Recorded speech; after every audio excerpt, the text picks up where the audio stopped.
সম্প্রতি মেজর ডালিম এবং তার স্ত্রী নিম্মি চৌধুরীকে নিয়ে আলোচনা হচ্ছে। অনেকের ধারণা শেখ কামাল নিম্মি চৌধুরীকে অপহরণ করে শ্লীলতা হানি করে, যার প্রতিশোধ হিসেবে শেখ মুজিবুর রহমানের পুরো পরিবারকে হত্যা করে মেজর ডালিম। এই ঘটনাগুলোর কতটা সত্য এবং এই ঘটনা 15 আগস্টের জন্য কতটা দায়ী, আর সে বিষয়গুলো জানবো আমরা মেজর ডালিমের বইয়ের ভিত্তিতে, অনেকটা মেজর ডালিমের মুখে। তবে মূল ঘটনায় যাওয়ার আগে আমাদের বুঝতে হবে এই ঘটনার সূত্রপাত কোথা থেকে হয়। অপহরণের কিছুদিন আগে কুমিল্লায় অবস্থানরত মেজর ডালিম অনেকগুলো সন্ত্রাসী বিরোধী চালিয়েছিল অপারেশন। সেখানে অনেক আওয়ামী লীগ নেতারাও ধরা পড়ে। এই বিষয় নিয়ে মেজর ডালিমের উপর অনেক আওয়ামী লীগ নেতারা ক্ষেপা ছিল। তবে এও সত্যি মেজর ডালিম বঙ্গবন্ধুর অনেক কাছে ছিলেন। দুই পরিবারের অনেক ঘনিষ্ঠতা ছিল। মেজর ডালিম বঙ্গবন্ধুকে প্রায় চাচা বলে সম্বোধন করত। এমনকি শেখ কামাল মেজর ডালিমকে বস বলে সম্বোধন করত। কুমিল্লায় গেলে শেখ কামাল মেজর ডালিমের বাসায় অবস্থান করত। এখন চলুন মেজর ডালিমের ডালিম বলছি বইটি পড়ি। বইটি বড় হওয়ায় এবং বড় আকারে থাকায় আমরা বিভিন্ন জায়গা থেকে নিজেদের মতো করে আপনাদের সংক্ষেপে বুঝিয়ে দেব। এই চ্যাপ্টারটির দিকে খেয়াল করুন। চ্যাপ্টারের নাম আমার স্ত্রী এবং আমি গাজী গোলাম মোস্তফা কর্তৃক অপহৃত হই। 1974 সালের মাঝামাঝি ঘটে এক বর্বরচিত অকল্পনীয় ঘটনা। দুষ্কৃতিকারীরা দমন অভিযানে সেনাবাহিনী তখন সারা দেশে নিয়োজিত। আমার খালাতো বোন তহমিনার বিয়ে ঠিক হলো কর্নেল রেজার সাথে। দুপক্ষই আমার আর বিশিষ্ট ঘনিষ্ঠ, তাই সব ব্যাপারে মধ্যস্থতা করতে হচ্ছিল আমাকে এবং নিম্মিকেই। বিয়ের দুদিন আগে ঢাকা এলাম কুমিল্লা থেকে। ঢাকার লেডিস ক্লাবে বিয়ের বন্দোবস্ত করা হয়েছে। সেই বিয়েতে অনেক গণ্যমান্য সামরিক এবং বেসামরিক লোকজন, বিশেষ করে চোমরারা এসেছিল অতিথি হিসেবে। পুরো অনুষ্ঠানটা তদারক করতে হচ্ছিল নিম্মি এবং আমাকেই। আমার শ্যালক বাপ্পি ছুটিতে এসেছে কানাডা থেকে। বিয়েতে সে উপস্থিত। বিয়ের কাজ সুষ্ঠুভাবে এগিয়ে চলছে। রেড ক্রস চেয়ারম্যান গাজী গোলাম মোস্তফার পরিবারও উপস্থিত রয়েছে অভ্যাগতদের মধ্যে। এটুকু দেখলে বোঝা যায় রেড ক্রস চেয়ারম্যান গাজী গোলাম মোস্তফাকে আলাদাভাবে সম্বোধন করা হয়েছে। এই গোলাম মোস্তফা হচ্ছে তখনকার সময়ে আওয়ামী লীগের প্রভাবশালী নেতা ছিলেন এবং একই সাথে রেড ক্রসের চেয়ারম্যান ছিলেন। এর পরের ঘটনাটা দিয়ে আমরা বুঝতে পারি কিভাবে মেজর ডালিমের শ্যালকের সাথে ঝামেলা হয় গাজী পরিবারের সন্তানদের। যেমন এখান থেকে বেয়াদব ছেলে, মস্করা করার জায়গা পাওনি, খবরদার তুমি আর ওই জায়গায় বসতে পারবে না। মেজর ডালিমের শ্যালকের চুল বারবার টেনে দিচ্ছিল গাজীর ছেলেরা। এজন্যই মেজর ডালিমের শ্যালক খেপে যাচ্ছিল এবং একটা পর্যায়ে মেজর ডালিম লক্ষ্য করে প্রায় 10-12 জন অস্ত্রধারী বেসামরিক ব্যক্তি চলে আসে গাজী গোলাম মোস্তফার নেতৃত্বে। গাড়ি থেকে প্রায় চিৎকার করতে করতে বেরুলেন গাজী গোলাম মোস্তফা।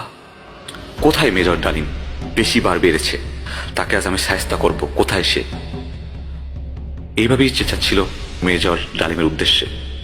এবং এক পর্যায়ে বারান্দায় আসতেই 6-7 জন স্টেনগানধারী আমার বুকের পিঠে মাথায় তাদের অস্ত্র ঠেকিয়ে ঘিরে দাঁড়ালো।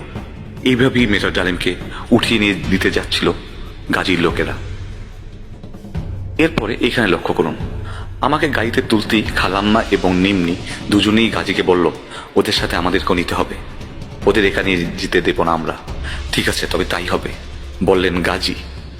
গাজী ইশারায় ওদেরকেও ধাক্কা দিয়ে উঠানো হলো মাইক্রোবাসে। এটুকু থেকে বোঝা যায় ঘটনাটা ঘটেছিল মেজর ডালিমের শ্যালকের সাথে, কিন্তু মেজর ডালিমের উপর পূর্ববর্তী ক্ষোভের জন্য গাজী তাকে উঠিয়ে নেয়। এবং গাজী যখন তাকে উঠিয়ে নিচ্ছিল তখন নিম্নি চৌধুরী এবং তার খালাম্মাকেও উঠিয়ে নেওয়া হয়। নিম্নি চৌধুরীর উপর আলাদা করে কোনো ক্ষোভ সম্ভবত তখনও ছিল না। তবে এ থেকে এও বোঝা যায় সে সময়কার আওয়ামী লীগ নেতারা কতটা বেশি দাপট দেখাতো, এমনকি মেজরদেরও ছাড় দিত না।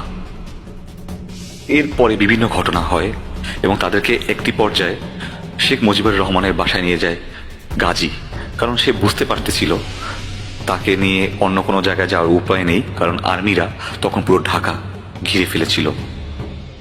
এরপর এখান থেকে দেখুন শেখ মুজিবুর রহমান বলছে গাজীকে উদ্দেশ্য করে, হারামজাদা, এটা কি করছস তুই? গাজী উদ্দেশ্য করে গর্জে উঠলেন শেখ মুজিব। চেয়ার ছেড়ে উঠে এসে নিম্মি এবং আমাকে জড়িয়ে ধরলেন তিনি। খালাম্মা ঠিক মতো হাঁটতে পারছিলেন না। কামাল, রেহানা ওরা সবাই ধরধরি করে ওদের উপরে নিয়ে গেল। শেখ সাহেবের কামরায় তখন আমি, নিম্মি আর গাজী ছাড়া অন্য কেউ ছিলেন না। এই জায়গা থেকে লক্ষ্য রাখতে হবে, শেখ কামাল তখন গাজীর সাথে ছিল না। সে সাহায্য করতেছিল মেজর ডালিম এবং তার স্ত্রীকে। বাট এখান থেকে আমাদের অন্য একটা দিকে নজর দিতে হবে। এইখান থেকে গাজীর বাসা থেকে ফোন এসেছে। বাসা থেকে খবর দিল আর্মি গাজীর বাসা রেড করে সবাইকে ধরে নিয়ে গেছে। শুধু তাই নয়, সমস্ত শহরে আর্মি চেকপোস্ট বসিয়ে প্রতিটি গাড়ি চেক করছে। এই ঘটনা থেকে এও বোঝা যায় আওয়ামী লীগের নেতাদের সাথে তখনকার সময় আর্মিদের কি ভয়ানক রকমের বিরূপ প্রতিভাব ছিল। এরপরে আমরা এখানে লক্ষ্য করতে পারি, নিম্মির কথা শুনে ওকে জড়িয়ে ধরে মাথায় হাত বুলিয়ে আদর করে বলছিলেন, শেখ সাহেব, মা তুই শান্ত হ, হাসিনা রেহানার মতো তুইও আমার মেয়েই। এই ঘটনা থেকে বোঝা যায় শেখ সাহেবের সাথে কত ভালো সম্পর্ক ছিল মেজর ডালিমের পরিবারের। তবে এও স্পষ্ট যে আওয়ামী লীগ নেতাদের খুব ভালো মতো শাসানোর ক্ষমতা তখন শেখ মুজিবুর রহমানের ছিল না। এর পরবর্তী ঘটনাগুলো আপনাদের জন্য সংক্ষেপে বলা যায়। তখনকার সময় আর্মিরা খুব বড় করে চাচ্ছিল শেখ সাহেব যেন এর একটি ভালো বিচার করে, কিন্তু শেখ মুজিবুর রহমান এর যথাযথ বিচার করতে পারেনি বলে দাবি মেজর ডালিমের বই থেকে। এবং এক পর্যায়ে মেজর ডালিম আর্মির বড় বড় স্টাফদের, ছোট ছোট স্টাফদের নিয়ে হুমকি দিতে থাকে, এর বিচার না করলে এর বিচার তারা নিজেরাই করবে। এই ঘটনায় আওয়ামী লীগ এবং আর্মিদের মধ্যে একটি অস্বস্তিকর অবস্থা তৈরি হয় এবং এর পরিপ্রেক্ষিতে 1-1.5 মাস পর মেজর ডালিম থেকে শুরু করে যারা যারা বিদ্রোহ বা বিচারের হুমকি দিচ্ছিল তাদেরকে বরখাস্ত করে আর্মি থেকে, যেটা ছিল শেখ মুজিবুর রহমানের অন্যতম একটি ভুল বা ব্যর্থতা।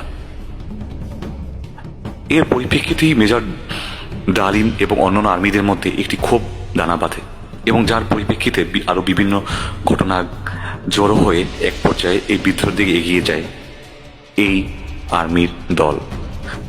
তো স্বাভাবিকভাবেই আমরা বলতে পারি